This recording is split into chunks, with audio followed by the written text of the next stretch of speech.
What's happening, people? It's the homie, Mr. 400, one half of Straight Off the Ave. Shout out to my co-host, Mr. Dubbins, and this is Smitster Reacts. And right now, man, the homie Michael Blackson is not happy about Katt Williams, man. He got some ish to say in regards to, what Katt was on just recently.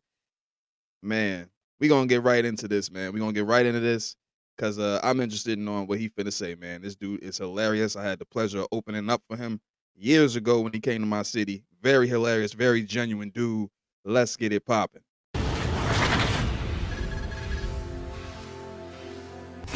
You mentioned Katt Williams a little bit earlier, man. You know, I seen that he was kind of upset about some things you said on Drink Champs. Can you kind of go into your guys' friendship and everything, or, you know what I'm saying, how all that happened?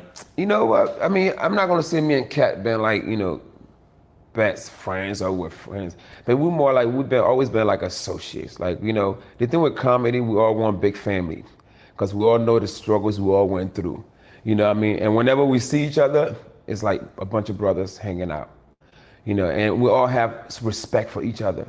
Because we know, I respect Katt a lot. I mean, I know where he came from, from Comic View. Cat in the Hat was his name. And then, of course, got in the movie Friday After Next, and then boom, took that scene and rode it to the top and became a millionaire, successful guy from it. So I respect that, and I always loved him, and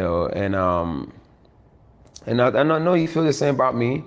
A kid came from a whole different continent, coming here to America and making it, taking that mother sucker thing and taking it to the whole next level. So we have an ultimate respect for each other and love, brotherly comedic love.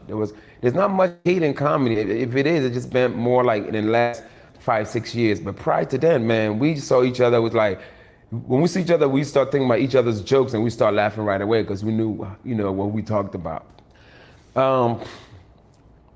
And of course, Katt went through a few things in the last few years, with his, his career like being top, and then we don't know what happened, and then he kind of like went down, and he fought his way back up, and that's the type of person Katt is. Like, and like what I was saying on Trim Champ was talking about comedians, and I was saying to survive in comedy, you have to be lovable.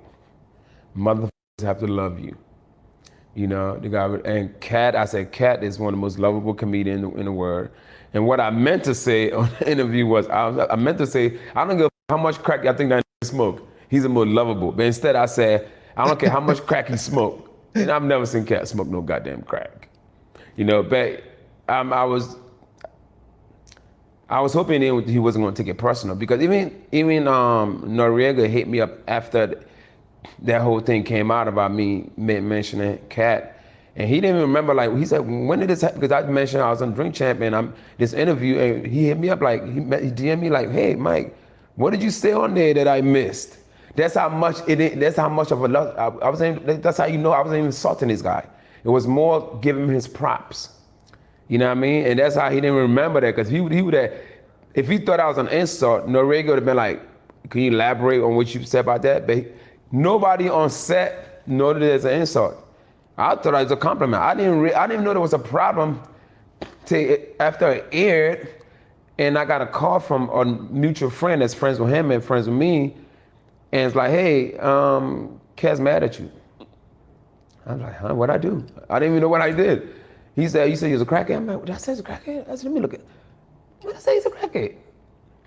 I'm like, oh, maybe I said something similar to that. And I didn't even pay no attention to it. I didn't even go back to watch the interview. One thing. Okay, so to be honest, if somebody get on and there's like some type of, rumors regarding you being a crackhead, right? And then somebody who you considered your friend, like he's saying, gets on there and saying, hey, and says, I don't care how much crack he smoked, even if it was a mistake, on a major platform like Drink Champs, Katt was salty. Katt was salty with good reason, you know what I'm saying? But let's get back into this. One thing I don't do, Mike, I don't watch my own interviews. I'm not gonna watch it. I don't watch my own for some reason, right? So, you know, when I brought it, and mind you, I noticed, I knew he had a problem then because he was leaving kind of like subliminal messages under my post, you know, and creating tension. So I remember one time I posted, it was Martin Luther King holiday, and you know me, I'm all about joke. I joke on everybody. I joke on the Lord, God forgive me. I joke on the president. I joke on everybody. Get it? And I remember I said a joke about, you know, because somebody told me, I had no idea that at one point Martin Luther King like had a little white side chick or something, or he slept with a white girl. Something happened with a white girl, and I'm like, damn, Martin King, that's how you do it. The best with a white man is a white woman, something like that, right? Because I go hard in the paint. And when I said that, Katt made a comment on my post saying, what do you call me? What's the word I'm looking for? He said, right? Okay. What I did, but then before I even delete that, because I didn't want people to think that me and him was beefing. You know what I mean? Because that's how much love I have for this guy. I'm like, I'm not gonna create nothing out of this, right? I was like, right before I deleted it, it's already got screenshot. And then I think it got screenshot by, I think, DL Hughley. And then he posted it and, you know, posted my message and posted Katt's word. And then, but that's what DL does. He posts something like, what do y'all think, right? And then it become like a freaking viral and it's virals and it started to go around, right? Right before, because you know, in black people, black people feel like you do something wrong. They ready to get at your head. But right before they were about to get in my head about me making this comment about the great king, my best friend dies. So as soon as my best friend, Chinese best friend, I don't know if you're familiar with this guy. He was like my co-host on my podcast. He was my best friend. I met him like 4 or 5 years ago, became best friend instantly. Passed from COVID, and since he died, that whole thing died down with it. There's like, you know what, everything went, it just went away. Like, you know, they're not about to, they saw I was grieving on the social media, you know, I'm posting him, that shit didn't go, no, it just died with it, right? And then, and I thought the beef died with it too. Till I got called to do Wildin' Out, went on set of Wildin' Out, did 3 episodes. The last episode, Katt Williams making an appearance, and we're on 2 different teams, right? But still, I'm like, people don't really know. I try to kill this beef because I'm like, at the end of the day, you know, at one point I was beefing with Kev and then I beefing with FaZe. I'm like, I don't look like no beefing comedian. There's too much money out here to be made. We love each other so much. You know what I mean? I'm like, I'm not about to introduce this Katt beef. So I'm just keeping everything neutral and keeping everything simple, but all Katt's joke towards me was like career jokes, you know. Like I remember one of the jokes was More personal jokes? personal, very personal on my career. I mean, don't get it wrong. You know, he's accomplished a lot, and we worked together on a couple of movies together. We worked on 2 movies together. One was called Repo with Master P. Me and Katt just took that movie to a whole different level. And then we worked together again with Mike Epps and Meet the Blacks 2, The House Next Door. So we always had a good chemistry, comedically roasting chemistry. You know what I mean? But this time on Wildin' Out, it wasn't fun. Because he was more like personal. I'm just trying to keep it cool. Like I'm trying to keep it general. His joke is on my career. My joke is on like his height, and just the normal midget jokes. You know, so it was like that through the whole time, and I'm like, this guy's still mad about that. And mind you, everybody just died in the past few years. Everybody's, you know, I'm like, you know what? I went back in my trailer after it was done, and still nobody noticed it. Nobody on the set noticed that it was really beefing. They just thought Cal being, you know, a jerk, or you know what I mean, or just going too hard, or going around, not keeping it fun. I'm not sure what they were thinking, but you know, Katt got so much respect for Katt. Has this episode came out yet? Nah, this ain't come out yet. Okay. Mm. So we went back in the dressing room, you know what I mean? I'm like, this dude. I'm like, we like late 40s, you know what I mean? We ain't young no more. You know what I mean? Everybody's been passing away so bad. I'm like, I'm not gonna let this, let this little crackhead joke come between somebody that I have respect for and I love like a brother. You know what I mean? So I'm like, let me go knock this guy's dressing room. Nobody knows about this. This is exclusive information. I was like, let me go to his dress. His dressing room was right next to mine. You know what I mean? So he had a little, his guy at the door. So I said, hey, go in there and tell Katt I want to talk to him. He came back like, Katt, I want to talk to you. I'd be like, all right, you know what?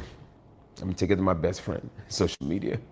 So I went on social media and I explained the whole thing, talking about how life is short, no need to be for people that you love, that you care about. You know what I mean? I don't need nothing from him. Believe it or not, in fact, I've put $200,000 in Katt's pocket, believe it or not. I remember around the time when his career is up. And then I'm at one point where I don't know what happened, but for some reason he was having bad sets across the country. And I knew this promoter in Cincinnati that went to book him. I was like, okay, good. So I contacted Katt. I said, hey, Katt, this guy wanted to do a show, man. I think this would be a good way to make a comeback. Let's make it happen, man. I got him to pay you $100,000 a shows, 2 shows, 2 different cities, whatever. He's okay, and I went on that show. I actually featured on the show, you know what I mean? Like I went on right before him, and it wasn't a great show, and it was in his hometown. He remembered that show, and then so I'm saying that like I've put money, like I don't need nothing from nobody, need anything from each other. But I just not recalling, like, damn, I put money in this guy's pocket before, So it's like, it's all love, And when I went to social media and, let people know everything, and I think there's a part where I posted that, Katt, life is short, no need to be for people you love like your brother. And then I guess he screenshot it and posted that in his story. So when he did that, I'm like, okay, that's probably his way of saying, Mike, it's all good. Okay. So hopefully you guys are, you know what I'm saying? I love Katt, man. I love Katt like a brother. What's up? This is Cam Capone. We got more. And there you have it, man.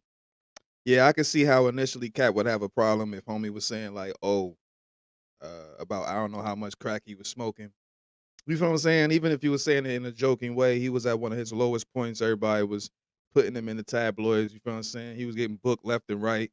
And the assumption was, or the alleged, thought that, or thought was, he was on crack. You know what I'm saying? And Katt wasn't feeling that shit. And you know that he, wears hard on his sleeve and he do go hard, you feel me? And he do say what's on his mind, and I can respect him for that. But I can also respect Michael Blackson for not, even in this interview, taking it and blowing it up and making it like a back and forth, you know what I'm saying, and keeping it neutral. Like, we really is bros. We just had a little misunderstanding. I like that. I like that energy. Like I said, he's a dope guy. Met him in person, opened up for him years ago. You feel me, when he came to my town. And it seems that he still has that same type of dope vibe, man. He's a real dope dude. Shout out to Mike Blackson, bro. Shout out to Cam Capone, you feel me, on the interview. And shout out to y'all, man, for viewing. You feel me? How y'all feel about this topic? You know what I'm saying?